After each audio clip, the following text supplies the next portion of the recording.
ஒரு கிராம் தங்கமே ஒரு 7,000 ரூபாய் போகுது. அப்போ 1000 டன் தங்கம்னா அப்போ சைனாக்கு இவ்வளோ பணம் வரப்போதா? இதனால தங்கத்தோட விலை இறங்குமா அப்படின்னு கேட்டீங்கன்னா, ஊட்டச்சத்துக்கள் நிறைந்த பிசுபிசுப்பில்லாத Sunland refine sunflower oil. 7 miles production தயாரிப்பில் சித்தார்த் நடிப்பில் ரெட் ஜெயின் வெளியிடும் மிஸ் யூ வெற்றி நடை போடுகிறது. இந்த சைனால ஒரு 1000 டன் தங்கம் கிடைச்ச உடனே தங்கத்தோட விலை எல்லாம் ஒரு பெருமளவு வீழ்ச்சி அடைஞ்சிரும் அப்படிங்கிற மாதிரி எல்லாரும் நினைக்கிறாங்க. பொதுவா உலக அளவுல வட்டி விகிதங்கள் குறையும் போது தங்கத்தோட விலை ஏறதான் செய்யும். ஏதாவது ஒண்ணு நடந்து விலை இறங்குமா அப்படின்னு கேட்டீங்கன்னா, சைனாவுடைய தற்போதைய கோல்டு ரிசர்வ் பார்த்தீங்கன்னா கிட்டத்தட்ட 2200 டன் இருக்கு. ஸோ இந்த 1000 டன் சேர்ந்தாலுமே கூட அவங்களுடைய டோட்டல் கோல்டு ரிசர்வ் 3200 டன் தான் வரும். ஆனா அமெரிக்காவுடைய கோல்டு ரிசர்வ் கிட்டத்தட்ட 8000 டன் இருக்கு. ஆனா இப்போ ரீசெண்ட் டைம்ல கோல்டுடைய ரேட் பயங்கர ஃபிளக்சுவேஷன்ஸா இருக்கு. இனிமேட் வேற ஏதாவது ரீசன் மூலமா கோல்டு இறங்குமா? 3/2 கடல் தண்ணி. அந்த கடல் தண்ணிலேயே தங்கம் இருக்குது.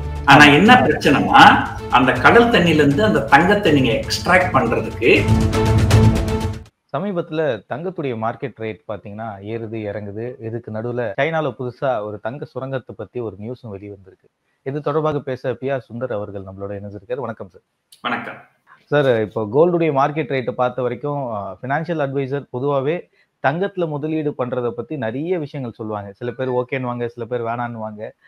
இந்த மாதிரி டாக்ஸ் இருக்கும்போது இப்போ சைனாவில் தங்க சுரங்கம் இருக்குன்னு ஒரு நியூஸ் நாங்க பார்த்துக்கிட்டு இருக்கோம். இந்த மாதிரி ஒரு 1000 டன்னுக்கு தங்கம் இருக்கு. இதனால தங்கத்துடைய ரேட்டு அடிமாட்டு ரேட்டுக்கு போக வாய்ப்புகள் இருக்கலாம் பேசப்படுது. இது எவ்வளவு தூரம் உண்மை? இதனால சைனாவுக்கு என்ன பெனிஃபிட்ஸ் இருக்கு? நான் முதல்ல உங்களுக்கு நான் ஒரு சின்ன கதை படிச்சேன். அந்த காலத்துல ஒரு 3 பேர் கடவுள் கிட்ட தவம் இருந்தாங்களாம். அந்த 3 பேர்ல முதல் ஒருத்தர் எனக்கு ஒரு 100 கோடி ரூபாய் கேஷ் வேணும் அப்படின்னு சொன்னாராம். ஸோ அவர் கடவுள் சொன்னார், சரி ஓகே கிராண்டட், நீங்க வீட்டுக்கு போங்க, உங்க பீரோவை திறந்து பாருங்க, ஒரு 100 கோடி ரூபாய் கேஷ் இருக்கும் அப்படின்னு சொன்னாராம். அவர் வீட்டுக்கு வந்த உடனே பீரோ திறந்து பார்த்தா பீரோ ஃபுல்லா 100 கோடி ரூபாய் கேஷ் இருந்துதான். ரொம்ப சந்தோஷமே தாங்க முடியல. அவர் ஒரு டிவி ஆன் பண்ணாராம். டிவி ஆன் பண்ணா பிரைம் மினிஸ்டர் பேசுறாரு, நாங்க இன்னில இருந்து இந்த கரன்சியை நாங்க டிமானிட்டைஸ் பண்ணிட்டோம், இந்த காசு செல்லுபடியாகாது, கையில இருக்கிற காசெல்லாம் நீங்க கொண்டு போய் பேங்க்ல கொடுத்து உங்களுக்கு சோர்ஸ் ஆஃப் இன்கம் கணக்கு அமைச்சு நீங்க அதை மாத்திக்கலாம் அப்படின்ட்டு. சோ இவருக்கு வந்தது எல்லாம் 500 ரூபாய் நோட்டு. இது எங்க போய் கடவுள் கொடுத்தாருன்னு சொன்னா எந்த பேங்க்ல நம்புவாங்க? மொத்த பணம் வீணா போச்சு. உடனே அடுத்த நாள் 2வது நபர் டர்ன் வந்தது. அவர் என்ன பண்ணாராம், புத்திசாலித்தனமா, சரி பணம் வாங்குறது தானே டிமானிட்டைசேஷன் ஆயிடுச்சு, தங்கம் வாங்கினா என்ன ஆகும் அப்படின்னு சொல்லிட்டு என்ன பண்ணாராம், எனக்கு ஒரு 100 கிலோ தங்கம் வேணும் அப்படின்னு கேட்டாராம். சரி கடவுள் என்ன சொன்னாராம், சரி நீங்க வீட்டுக்கு போங்க, உங்க பீரோவை திறந்து பாருங்க, ஒரு 100 கிலோ தங்கம் இருக்கும் அப்படின்னு சொன்னாராம். இவர் வீட்டுக்கு வந்தாரு, பீரோவை திறந்து பார்த்தா ஒரு 100 கிலோ தங்கம் இருந்தது. ஆஹா ரொம்ப சந்தோஷம், நம்ம இப்ப போய் டிவி ஆன் பண்ணி பார்ப்போம், எவன் டிமானிட்டைஸ் பண்ணா என்ன, நம்ம கோல்டுக்கு என்னைக்குமே வேல்யூ இருக்கு அப்படின்னு சொல்லிட்டு உடனே போய் டிவி ஆன் பண்ணலாம். அப்போ அந்த டிவில ஒரு பிரேக்கிங் நியூஸ் வருது.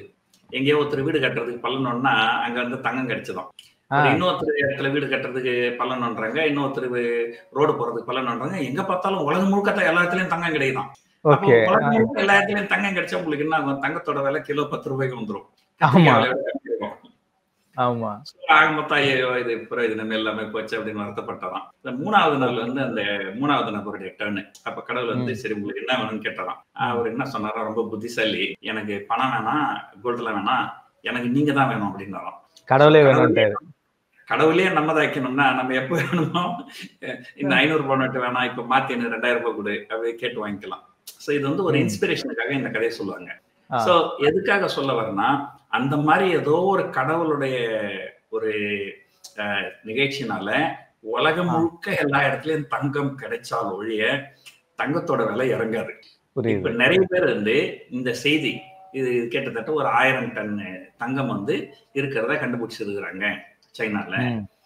சோ இத ஒரு செய்தியா வருது, அல்லது நீங்களே இது ஒரு யூடியூப் வீடியோக்காக என்ன இன்டர்வியூ கேட்கறீங்கன்னா, இதனோட அடிப்படை நோக்கம் என்னன்னா, சார் அங்க 1000 டன்னுங்க கோல்டு கிடையாது, அதனால கோல்டுனுடைய விலை வீழ்ச்சி அடையுமா, குறைஞ்சதுன்னா நம்ம வாங்கலாமா அப்படிங்கிற ஒரு எண்ணம் தான் இல்லைங்களா? ஆனா அது நடக்காது. முதல்ல ஏன் நடக்காது அப்படிங்கறத நான் ஒண்ணா சொல்லிடுறேன் பாருங்க. இப்போ இந்த சைனால ஒரு 1000 டன் தங்கம் கிடைச்ச உடனே தங்கத்தோட விலை எல்லாம் ஒரு பெருமளவு வீழ்ச்சி அடைஞ்சிரும் அப்படிங்கிற மாதிரி எல்லாரும் நினைக்கிறாங்க. சோ அது நடக்காது. ஏன் நடக்காது அப்படின்றத நான் முதல்ல சொல்லிடுறேன் பாருங்க. நிறைய பேர் என்ன நினைக்கிறாங்க, ஆஹா 1 கிராம் தங்கமே ஒரு 7,000 ரூபாய் போகுது, அப்போ 1000 டன் தங்கம்னா அப்போ சைனாக்கு இவ்வளோ பணம் வரப்போதா? அதுவும் உண்மை கிடையாது. உங்களுக்கு ஒரு விஷயம் சொல்றேன் பாருங்க, உலகத்துல 3ல் 2 பங்குக்கு மேல வந்து தண்ணி தான் இருக்குது. மீதி 3ல் 1 பங்கு தான் வந்து நிலப்பகுதி இருக்கு. அந்த 3ல் 2 பங்கு கடல் தண்ணி. அந்த கடல் தண்ணியிலேயே வந்து தங்கம் இருக்குது. ஆனா என்ன பிரச்சனைனா, அந்த கடல் தண்ணியில இருந்து அந்த தங்கத்தை நீங்க எக்ஸ்ட்ராக்ட் பண்றதுக்கு உங்களுக்கு 1 கிராமுக்கு 50,000 ரூபாய் செலவாகும். சோ 1 கிராம் வந்து 7,000 ரூபாய் தான். அது 50,000 ரூபாய் செலவு பண்ணி அதை எக்ஸ்ட்ராக்ட் பண்ணி என்ன பண்ண போறோம் அப்படின்றதுனால அது யாரும் பண்றது. சோ பொதுவாகவே நீங்க கடையில கூட போய் ஒரு பொருள் வாங்குறீங்க, நீங்க போய் ஒரு மொபைல் போன் வாங்குறீங்க, அந்த மொபைல் போனோட விலை 12,000 ரூபாய்னு வச்சுங்களேன். அந்த 12,000 ரூபாய் அந்த கடைக்காரருக்கு வந்து லாபம் கிடையாது. அந்த மொபைல் போனோட தயாரிப்பு செலவு எல்லாம் கிட்டத்தட்ட ஒரு 10,000 11,000 ஆகும். நீங்க 12,000 வாங்கினா இந்த ஒரு 1,000 ரூபாய் தான் அவருக்கு லாபம். அதே போல 1000 டன் தங்கம் அங்க சைனால கிடைச்சாலுமே ஃபர்ஸ்ட் வந்து அவங்க எக்ஸ்ப்ளோர் பண்ணணும், எங்க எங்க தங்கம் இருக்குது அப்படின்றத எக்ஸ்ப்ளோர் பண்ணணும். அதுக்கு மட்டுமே இது வரைக்கும் கிட்டத்தட்ட ஒரு 1.5 லட்சம் கோடி ரூபாய் அவங்க செலவு பண்ணியிருக்காங்க சைனீஸ் கவர்மெண்ட். 1.5 லட்சம் கோடி அவங்க எதுக்கு செலவு பண்ணியிருக்கிறாங்க? இந்த மாதிரி எங்க எங்க தங்கம் இருக்குது அப்படின்னு எக்ஸ்ப்ளோர் பண்றதுக்கு, அதுக்கு மட்டுமே. சோ இதுக்கு அப்புறமா என்ன பண்ணணும், அந்த தங்கத்தை எக்ஸ்ட்ராக்ட் பண்ணணும். தங்கத்தை எக்ஸ்ட்ராக்ட் பண்றதுன்றது இட் காஸ்ட் மணி. நீங்க சும்மா போய் நம்ம ஒரு வாளியில போய் கிணத்துல இருந்து தண்ணி எடுக்கிற மாதிரி அந்த மாதிரிலாம் இதை எடுக்க முடியாது. சோ அதை எடுக்கிறதுக்கு வந்து நிறைய செலவாகும். சோ மேபி இப்போ ஒரு கிலோ 1 கிராம் தங்கம் ஒரு 7,000 ரூபாய் ஆகுதுன்னா அது அவங்க எக்ஸ்ட்ராக்ட் பண்றதுக்கு ஒரு 5,000 6,000 செலவாகும், அல்லது 4,000 5,000 செலவாகும். அந்த மீதி 2,000 தான் அவங்களுடைய லாபமா இருக்கும். சோ அதனால வந்து இப்ப 1000 டன் தங்கம் கிடைச்சிடுச்சு, அதனால வந்து அவங்களுக்கு ரொம்ப இலவசமா கிடைச்சிடுச்சு, இப்ப அதை வந்து அவங்க விற்க ஆரம்பிச்சிருவாங்க, அதனால தங்கத்தோட விலை இறங்கணும்னாக்கா கண்டிப்பா இறங்காது. சோ இது வந்து ஒண்ணு. ரெண்டாவது, ஒரு தனி நபருக்கு வந்து இந்த மாதிரி ஏதாவது ஒரு அதிர்ஷ்டம் அடிச்சதுனாக்கா அவங்கதான் வந்து அந்த தங்கத்தை பெரும்பாலும் எக்ஸ்ட்ராக்ட் பண்ணி விற்பாங்க. பெரும்பாலும் அரசாங்கங்கள் என்ன பண்ணுவாங்க, அந்த கோல்டு அப்படியே அவங்க ரிசர்வ்ல வச்சிருவாங்க, அதை அவங்க விற்க மாட்டாங்க, தேவைப்பட்டா மட்டும்தான் விற்பாங்க. சோ இதனால என்னன்னா, ஒரு சைனாவுடைய தற்போதைய கோல்டு ரிசர்வ் பார்த்தீங்கன்னா ஒரு கிட்டத்தட்ட ஒரு 2,200 டன் இருக்கு. ஸோ இந்த 1000 டன் சேர்ந்தாலுமே கூட அவங்களுடைய டோட்டல் கோல்டு ரிசர்வ் வந்து 3,200 டன் தான் வரும். ஆனா அமெரிக்காவுடைய கோல்டு ரிசர்வ் வந்து கிட்டத்தட்ட 8,000 டன் இருக்கு.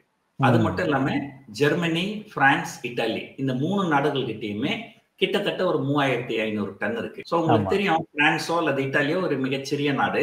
சோ இந்த 1000 டன் தங்கம் வந்தாலுமே சைனீஸ் கவர்மெண்டோட ரிசர்வ் பாத்தீங்கன்னா உங்களுக்கு ஜெர்மனி, பிரான்ஸ், இத்தாலி, அமெரிக்கா இந்த 4 நாட்டுக்கிட்ட இருக்கிற தங்கத்தை விட குறைவான விலை தான் இருக்கும். சோ அதனால இந்த தங்க கண்டுபிடிப்பு இதனால வந்து உலக பங்கு சந்தையில அல்லது உலக சந்தைகள்ல தங்கத்தோட விலை இறங்குமா அப்படின்னு கேட்டீங்கன்னா இந்த காரணத்தினால தங்கத்தோட விலை உலகத்துல இறங்காது. ஓகே, ஸோ கிளியரா புரிய வச்சிட்டீங்க. ஏன்னா ஒரு சைனாவை பொறுத்த வரைக்கும் அவங்க வந்து பணத்தை வந்து சேர்த்து வைக்கிறத விட இப்ப தங்கத்தை தான் சேர்த்து வைக்க நிறைய பாடுபட்டு இருக்காங்கன்றதும் கேள்விப்பட்டுக்கிட்டு இருந்தோம். ஸோ இது அதுக்காக அவங்க பணமும் சேர்த்து வச்சிருக்காங்க. ஒரு உதாரணத்துக்கு பாத்தீங்கன்னா இந்தியாவுடைய ஃபாரின் எக்ஸ்சேஞ்ச் ரிசர்வ்ஸ் பாத்தீங்கன்னா ஒரு கிட்டத்தட்ட ஒரு 600 பில்லியன் இருக்கும். சைனாவுடைய ஃபாரின் கரன்சி ரிசர்வ்ஸ் பாத்தீங்கன்னா கிட்டத்தட்ட 3.2 ட்ரில்லியன், கிட்டத்தட்ட மோர் தென் 5 டைம்ஸ் இந்தியன் கரன்சி. ஸோ எல்லா நாடுகளுமே தங்கத்தையும் கையிருப்புல வச்சிருப்பாங்க, ஃபாரின் எக்ஸ்சேஞ்சும் கையிருப்புல வச்சிருப்பாங்க. அதுல இன்னொரு முக்கியமான விஷயம் சொல்லிடுறேன் பாருங்க. ஒரு காலத்துல, அதாவது 1970க்கு முன்னாடி எந்த ஒரு அரசாங்கமும் அவங்க வந்து கோல்டு வச்சிருக்கணும், அவங்க எவ்வளவு கோல்டு வச்சிருக்காங்களோ அதுக்கு ஏத்த மாதிரி தான் வந்து அவங்க கரன்சி வந்து பிரிண்ட் பண்ணணும் அப்படின்னாங்க. ஆமா. சோ அப்படி ஒரு சூழ்நிலை இருந்திருந்தால் ஒருவேளை வந்து சைனாக்கு ஒரு 1000 டன் எக்ஸ்ட்ரா கிடைக்குது, அதனால அவங்க வந்து எக்ஸ்ட்ரா கரன்சி பிரிண்ட் பண்ண முடியும் அப்படின்னா யோசனை பண்ணலாம். ஆனா இது எல்லாமே வந்து 1970க்கு முன்னாடி இருந்தது. 1971ல முதல்ல வந்து அமெரிக்கா என்ன பண்ணிட்டாங்க, நாங்க அதுக்கெல்லாம் உடன்பட மாட்டோம், நாங்க வந்து கரன்சி எவ்வளவு கோல்டு இருக்குதோ அவ்வளவுதான் கரன்சி, அதெல்லாம் நாங்க பண்ண மாட்டோம், நாங்க இஷ்டத்துக்கு கரன்சி பிரிண்ட் பண்ணிப்போம் அப்படின்னு சொல்லிட்டு பிரிண்ட் பண்ணுவாங்க. ஸோ அதனாலதான் என்னாச்சு, இந்த கொரோனா வைரஸ் போது கூட இஷ்டத்துக்கு காசை பிரிண்ட் பண்ணி எல்லாருக்கும் கொடுத்துட்டாங்க. அதனாலதான் அமெரிக்கால வந்து இன்ஃபிளேஷன் வந்து ரொம்ப அதிகமா போய் அது ஒரு பெரிய பிரச்சனையாச்சு. ஆனா அமெரிக்கா எவ்வளவு கரன்சி பிரிண்ட் பண்ணாலும் அவங்க கொஞ்சம் ஸ்ட்ராங்கா தான் இருப்பாங்க. இதை பார்த்துட்டு புளியை பார்த்து பூனை சுடு போட்டுக்கிறேன்ட்டு சில நாடுகள்லாம், அர்ஜென்டினா, துருக்கி, ஜிம்பாவே இந்த மாதிரி நாடுகள்லாம் அவங்க கரன்சி பிரிண்ட் பண்ண போய் அவங்களுடைய இன்ஃபிளேஷன் வந்து ரொம்ப கண்ணா அப்படின்னு இன்ஃபிளேஷன்லாம் 500%, 1000%. நம்ம நாட்டுல வந்து சராசரியா ஒரு இன்ஃபிளேஷன் வந்து 6% இருக்கும். அங்கே 500%, 600%லாம் இன்ஃபிளேஷன் வந்து ஒரு மிகப்பெரிய பிரச்சனையை உண்டாச்சு.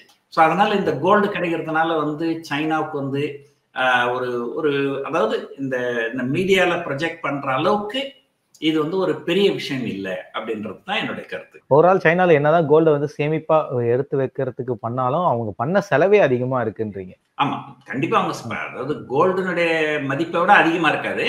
ஆனா நம்ம நினைக்கிற மாதிரி கோல்டு மொத்தமே அவங்களுக்கு இலவசமா கிடைக்கல. அதுக்காக அவங்க கொடுக்க வேண்டிய காசு வந்து நிறைய இருக்கு. ஸோ பெரும்பான்மையான நாடுகள் வந்து பணத்தையும் தங்கத்தையும் சேர்த்து வைக்கிறதுல ரொம்ப முரண்பட்டுக்கிட்டு இருப்பாங்க. அதுல யூஎஸ் வந்து விதிவிலக்கே இல்லை. அவங்க நீங்க சொன்ன மாதிரியே கேஷ் அதிகமா சேர்த்து வச்சிருப்பாங்க கோல்டுக்கு பதிலா. ஆனா அவங்களுடைய கோல்டுடைய சேமிப்பும் அதிகம் தான். நம்பர் 1ல இருக்காங்க கோல்டுடைய சேமிப்பு. கண்டிப்பா. அதாவது அவங்களுடைய கோல்டு ரிசர்வ்ஸ் வந்து பாத்தீங்கன்னா 8000 டன்னுக்கு மேல இருக்கு. அதுதான் வந்து உலகத்திலே அதிகபட்சம். 2வது அதிகபட்சமே பாத்தீங்கன்னா 3500 டன் தான். அது வந்து ஜெர்மனி கிட்ட இருக்கு. ஸோ கோல்டுடைய ஈர்ப்பு வந்து பாத்தீங்கன்னா எந்த இடத்தையும் குறைஞ்சதே இல்லை. கோல்டுல இன்வெஸ்ட் பண்ணி அதை சேர்த்து வைக்கிறதுல எல்லாருக்கும் ஒரு ஈர்ப்பு இருந்துகிட்டே இருக்கு. கோல்டு வாங்கி வைக்கிறதா இருக்கட்டும், அதை இன்வெஸ்ட் பண்றதா இருக்கட்டும், இப்போ நாடுகள்ல வந்து தங்கத்தை சேர்த்து வைக்கிறதா இருக்கட்டும். ஆனா இப்போ ரீசெண்ட் டைம்ல கோல்டுடைய ரேட் வந்து பயங்கர ஃபிளக்சுவேஷன்ஸா இருக்கு. ஸோ இனிமேட்டு வேற ஏதாவது ரீசன் மூலியமா கோல்டு இறங்குமா சார்? நம்முடைய முன்னோர்கள் முக்கியமா வந்து தென்னிந்தியர்கள் வந்து அந்த காலத்துல வந்து கோல்டுல வந்து ரொம்ப விரும்பி முதலீடு பண்ணுவாங்க. ஸோ அதுக்கு வந்து ஒரு முதல் காரணம் என்னன்னு கேட்டீங்கன்னா, it is a natural hedge against the currency depreciation. So நீங்க வந்து ஒரு கோல்டு அப்படின்றது வந்து எப்பவுமே internationally traded commodity. So US டாலர்ல தான் அந்த ட்ரெண்ட் நடக்கும். நீங்க கோல்டு வாங்கிட்டு கோல்டு விலை உலகத்துல ஏறலன்னா கூட கவலையே கிடையாது. ஒருவேளை உங்க கரன்சி டிப்ரிஷியேட் ஆச்சுன்னு வச்சுங்களேன், ஆட்டோமேட்டிக்கா கோல்டோட விலை ஏறிடும். இப்போ ஒரு உதாரணத்துக்கு சொல்றேன் பாருங்க.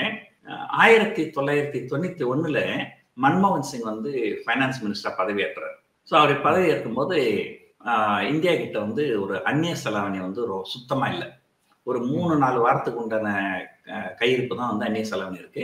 அதுக்கு மேல நாட்டை நடத்த முடியாது. நீங்க இம்போர்ட் பண்ணீங்கன்னா அவங்களுக்கு டாலர் கொடுக்க முடியாது.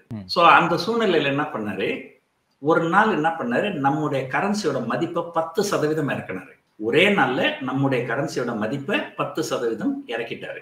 அதாவது உங்களுக்கு புரியுற மாதிரி சொல்லணும்னா, இப்போ ஒரு டாலர் 80 ரூபாய் இருக்குன்னு வச்சுங்களேன், நாளையில இருந்து ஒரு டாலர் 88 ரூபாய்.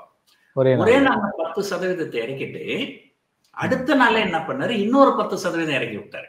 சோ அப்ப நீங்க யோசனை பண்ணி பாருங்க, நேத்து வந்து ஒரு டாலர் 80 ரூபாய்னா இன்னைக்கு 88 ரூபாய், நாளைக்கு 96 ரூபாய். சோ இப்ப நீங்க ஒரு கேள்வி கேட்கலாம், சரிங்க டாலர் எவ்வளவு வேலை இருந்தா நான் என்ன டாலர்ல போய் செலவு பண்ண போறேன்? டாலர் ஏறினாலே இந்தியன் ரூபி தானே அடி வாங்கும். நான் வந்து ருப்பியில தானே செலவு பண்றேன். அந்த லாஜிக் வந்து தப்பு. ஏன்னு சொன்னா, நீங்க வந்து ஒரு நிறைய பொருட்களை வந்து இறக்குமதி பண்றீங்க. ஒரு உதாரணத்துக்கு பாத்தீங்கன்னா குரூட் ஆயில் இறக்குமதி பண்றீங்க. அப்போ நம்முடைய ரூபாயோட மதிப்பு குறைஞ்சதுன்னா ஸோ பெட்ரோல் விலை ஆட்டோமேட்டிக்கா ஏறிடும். அப்போ கண்டிப்பா வந்து விலைவாசி வந்து கண்டிப்பா வந்து ஆட்டோமேட்டிக்கா ஏறிடும் இல்லைங்களா? அப்போ கோல்டு வச்சிருந்தவங்களுக்கு எல்லாம் என்ன ஆச்சுன்னா 2 நாள்ல அவங்களுக்கு 20% லாபம் வந்தது. புரியுதுங்களா? இந்திய ரூபாயோட மதிப்பு 20% 2 நாள்ல இறங்கிடுச்சு. அப்போ ஆட்டோமேட்டிக்கா கோல்டோட விலை 20% ஆட்டோமேட்டிக்கா விலை வந்து ஏறிடுச்சு. ஆமா. 1978ல எங்க அப்பா வந்து இந்தியால இருந்து சவுதி அரேபியாவுக்கு வந்திருந்தாரு. ஒரு ஆர்டினரி ஒர்க்கர் வேலை செய்யறதுக்கு தான் வந்தாரு. அப்ப எனக்கு நல்ல ஞாபகம் இருக்கு, ஒரு டாலரோட மதிப்பு 5 ரூபாய் இருந்தது. இன்னைக்கு பாருங்க கிட்டத்தட்ட 85 ரூபாய் இருக்குது. 85 ரூபாய்.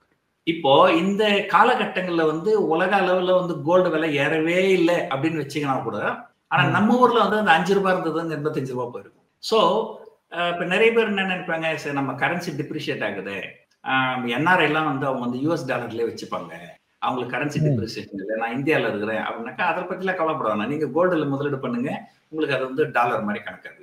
அவ்வளவுதான். ஸோ அதனால வந்து நம்முடைய முன்னோர்கள் வந்து தங்கத்துல அதிகமா முதலீடு பண்ணதுக்கு காரணம் it's a natural hedge against the inflation as well as currency depreciation. So நீங்க கேட்ட அடுத்த கேள்வி, ஏதாவது ஒண்ணு நடந்து விலை இறங்குமா அப்படின்னு கேட்டீங்கன்னா, அந்த ஏதாவது ஒண்ணு என்னன்றது நமக்கு தெரியாது. ஒருவேளை இந்த கொரோனா வைரஸ் மாதிரியோ இல்லைங்களா? அப்படி இல்ல சார். லைக் இந்த சைனா ரிலேட்டடாவே இப்போ அடுத்ததா மார்க்கெட் எப்படி இருக்க போகுது, இப்போ இயர் இருக்கு, ட்ரம்புடைய வெற்றிக்கு அப்புறம் அவருடைய டிசிஷன்ஸ் எப்படி இருக்கும், ஸோ அடுத்த கட்டமா இதனால இல்ல இப்போ இருக்கக்கூடிய நாட்டு நடப்புனால கோல்டு ஏதாவது இறங்குறதுக்கு வாய்ப்பு இருக்கா? இல்ல, பொதுவா வந்து கோல்டு வந்து இறங்குறதுக்கு வாய்ப்பு இல்லை அப்படின்னு தான் சொல்லணும். அப்படியே இறங்கினாலும் வந்து ஒரு பெரிய லெவல்ல இறங்காது. ஒரு நடுவில் வந்து பார்த்தீங்கன்னா ஒரு 10-15 நாளைக்கு முன்னாடி ஒரு 3-4% இறங்கி இருந்தது. அடுத்த ஒரு 4-5 நாள்லயே வந்து திரும்ப எவ்வளவு இறங்கிச்சோ அதை விட அதிகமா ஏறிடுச்சு இல்லைங்களா? ஸோ பொதுவா வந்து உலக அளவுல வந்து வட்டி விகிதங்கள் குறையும் போது தங்கத்தோட விலை ஏறதான் செய்யும். இப்போ உலகம் முழுக்க வந்து இந்தியாவில் வந்து வெள்ளிக்கிழமை வந்து RBI பாலிசி வச்சிருக்காங்க. அவங்க வட்டி விகிதங்களை இறக்க போறாங்களான்னு தெரியாது. ஆனா அமெரிக்கால வந்து 2 தடவை வந்து வட்டி விகிதங்களை இறக்கிட்டாங்க. சவுத் கொரியால 2 தடவை வட்டி விகிதங்களை இறக்கிட்டாங்க. ஸோ நிறைய நாடுகள்ல வந்து இப்போ வந்து இந்த கொரோனா வைரஸ் வந்துட்டு அதுக்கப்புறம் ஒரு 2 வருஷம் கழிச்சு 2022 உலகம் முழுக்க இன்ஃபிளேஷன் அதிகமா இருந்தது. இப்ப அந்த இன்ஃபிளேஷன்லாம் கொஞ்சம் குறைய ஆரம்பிச்சிருக்கு. ஆனால் உலகத்துல எல்லா இடத்துலயுமே வட்டி விகிதங்களை குறைக்க ஆரம்பிக்கிறாங்க. இப்போ வட்டி விகிதங்கள் குறையும் போது தங்கத்தோட விலை இறங்குறதுக்கு உண்டான வாய்ப்புகள் ரொம்ப ரொம்ப குறைவு. ஊட்டச்சத்துக்கள் நிறைந்த பிசுபிசுப்பில்லாத Sunland refine sunflower oil. 7 miles production தயாரிப்பில் சித்தார்த் நடிப்பில் ரெட் ஜெயின் வெளியிடும் மிஸ் யூ வெற்றி நடை போடுகிறது.